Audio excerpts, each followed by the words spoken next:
যত বেজাইলা কাম সব খালি আমার সামনে পড়ে। এই গিজারটা এমন একটা জায়গায় লাগাই রাখছে যেটা খুলতে গেলে পরে বিশাল টাফ ব্যাপার। এটা একটা রান্নাঘরের এই এক কর্নারে এই গিজারটা লাগাই রাখছে, সামনে ডেকোর। এখন এটার পানি নামাইতে হবে, এটা লিক করতেছে, পরিবর্তন করতে হবে, এটা চেঞ্জ করে আরেকটা লাগাইতে হবে। এখন ওয়াটার হিটার এটা চালু ছিল, যার কারণে ভিতরের পানি একদম গরম পানি, ধীরে ধীরে এইভাবেই নামাইতেছি পানি। কারণ টয়লেট হলে পরে পানি ছাইড়া দেওয়া যাইতো যে পড়ুক যেখানেই হোক, কিন্তু এটা তো ডেকোরের ভিতরে পানি ফালাইলে পরে সব নষ্ট হয়ে যাবো গা। ধীরে ধীরে লাই দিয়ে পানি নামান শেষ আমার। পরে ডেকোরের উপরের পাটটা খুলে ফেলাইছি, না হলে পরে নাগাল পাই না হাত দিয়ে, অনেকটা দূরে।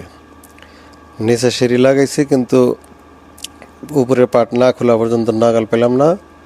পরে উপরের পাট খুলে ফেলাইছি। একাই চেষ্টা করতেছি নামানোর জন্য, কিন্তু পারতাছি না, কারণ সিঁড়ি পিছন দিকে চলে যায়। সুলতান ভাই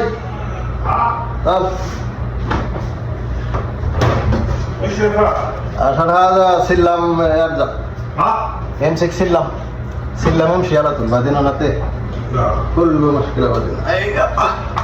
নামানোর সময় ছিলাম পিছন দিকে জায়গা, পরে সৌদির ডাক দিলাম, যায় আমার ছিলামটা একটু ধর, সিঁড়িটা ধর। পরে সিঁড়ি ধরলো, ধরার পরে নামাইতেছি। সেই ওজন ভিতরে পুরাতন সাক্ষান ওয়াটার হিটার নামাইতে গেলে পরে দেখা যায় যে ভিতরে থাকে, এই লবণাক্ত একদম আইসের মতো ভিতরে অনেক জমা থাকে, যার কারণে অনেক ওজন লাগে।